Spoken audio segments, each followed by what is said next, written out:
Laughter ರೇಖೆಯು ಅರ್ಥಶಾಸ್ತ್ರದ ಪ್ರಮುಖ ವಿಷಯವಸ್ತುವಾಗಿದ್ದು, ಇದನ್ನು ಸ್ವಲ್ಪ ಇಂದು ಅಧ್ಯಯನ ಮಾಡೋಣ. ಈ ರೇಖೆಯು ಮ್ಯಾಕ್ರೋ ಎಕನಾಮಿಕ್ಸ್, ಸಮಗ್ರ ಅರ್ಥಶಾಸ್ತ್ರ ಮತ್ತು ಪಬ್ಲಿಕ್ ಫೈನಾನ್ಸ್, ಸಾರ್ವಜನಿಕ ಹಣಕಾಸು ಈ ವಿಷಯಗಳಲ್ಲಿ ಈ ರೇಖೆಯು ಕಂಡುಬರುತ್ತದೆ.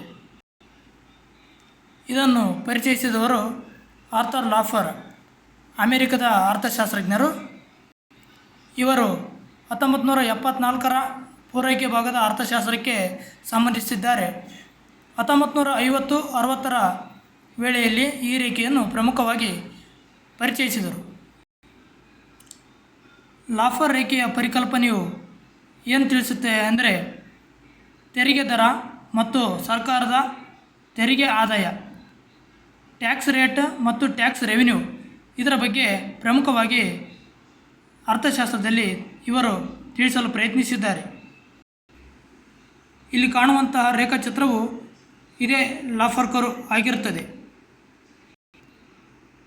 ಈ ರೇಖಾಚಿತ್ರ ವಿವರಣೆಗೆ ಮುನ್ನ ನಾವು ಇದರ ಲಕ್ಷಣಗಳನ್ನು ಮೊದಲು ತಿಳಿದುಕೊಳ್ಳೋಣ. ಲಾಫರ್ ರೇಖೆಯು ಕೆಳಮುಖ ಯು ಆಕಾರದಲ್ಲಿ ಕಂಡುಬರುತ್ತದೆ. ಇಲ್ಲಿ ಮುಖ್ಯ ವಿಷಯವೆಂದರೆ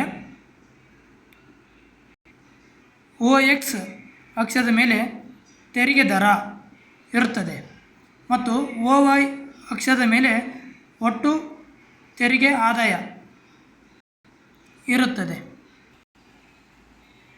ಲಾಫರ್ ಅವರು ಹೇಳುವಂತೆ ತೆರಿಗೆ ದರವನ್ನು ಸರ್ಕಾರವು ನಿರ್ದಿಷ್ಟ ಹಂತದವರೆಗೆ, ಅಂದರೆ T ಹಂತದವರೆಗೆ ಇರಿಸಬೇಕು, ನಂತರ T ಹಂತದಿಂದ ಇಳಿಸಬೇಕು ಎಂದು ಹೇಳುತ್ತಾರೆ. ಇಲ್ಲಿ ಸರ್ಕಾರವು T ಹಂತದವರೆಗೆ ತೆರಿಗೆಯನ್ನು ಹೆಚ್ಚಿಸಿದಾಗ ಸರ್ಕಾರಕ್ಕೆ ಬರುವಂತಹ ಆದಾಯದ ಪ್ರಮಾಣ ಹೆಚ್ಚಾಗಿರುತ್ತದೆ. ಒಂದು ವೇಳೆ ಅದೇ ಸರ್ಕಾರವು T ಹಂತವನ್ನು ಮೀರಿ ಹೆಚ್ಚಿಸಿದರೆ ಸರ್ಕಾರದ ಆದಾಯವು ಇಳಿಕೆಯಾಗುತ್ತದೆ.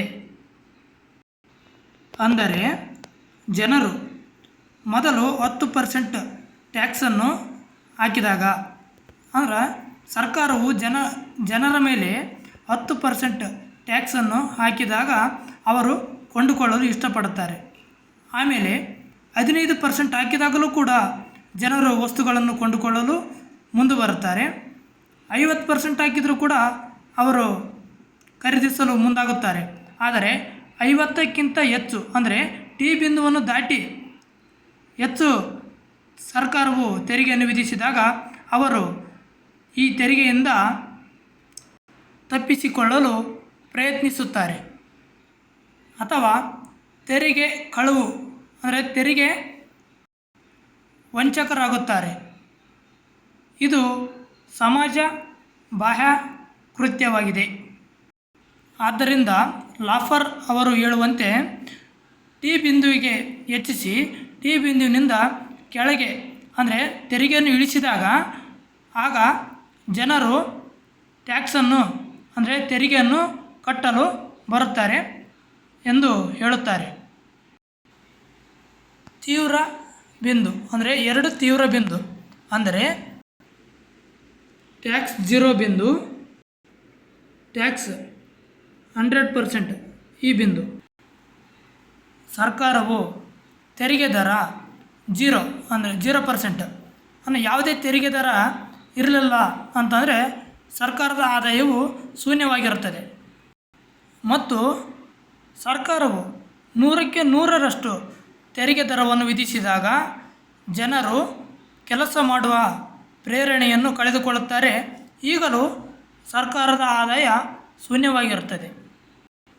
ಇಲ್ಲಿ ರೇಖೆಯು ಎರಡು ತುತ್ತ ತುದಿಯಲ್ಲಿ ಸರ್ಕಾರದ ಆದಾಯ ಶೂನ್ಯವಾಗಿರುತ್ತದೆ, ಎರಡು ತುದಿಯಲ್ಲಿ ಕೂಡ ಸರ್ಕಾರದ ಆದಾಯ ಶೂನ್ಯಕ್ಕೆ ತಲುಪುತ್ತದೆ.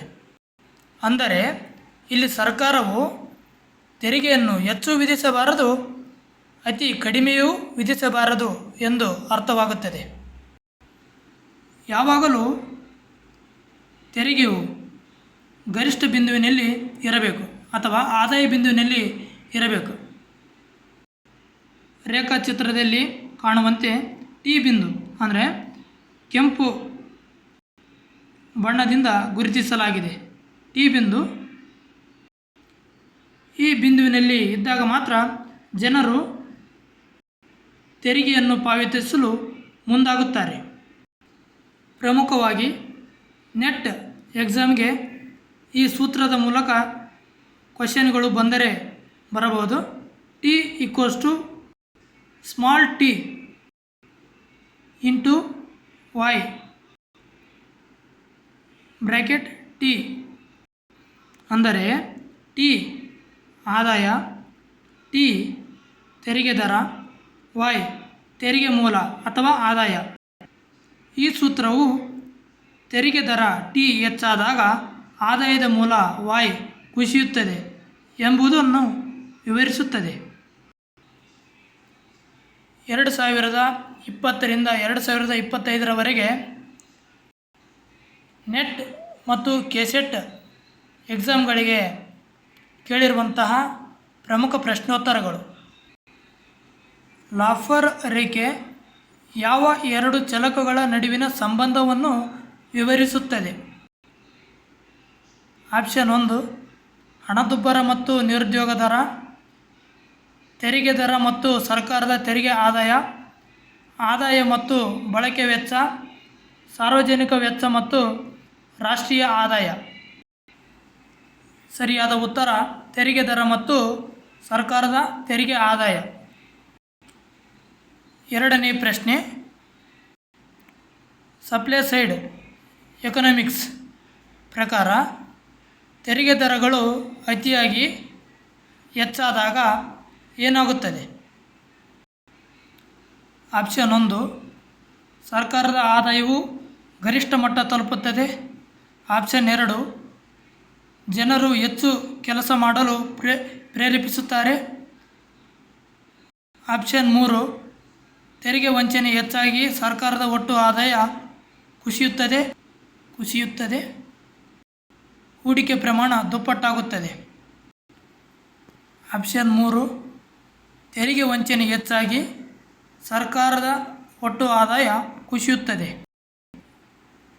ಹೇಳಿಕೆ ರೂಪದ ಪ್ರಶ್ನೆ. ಹೇಳಿಕೆ: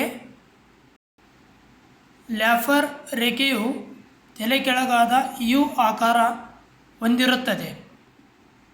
ಕಾರಣ 0% ಮತ್ತು 100%.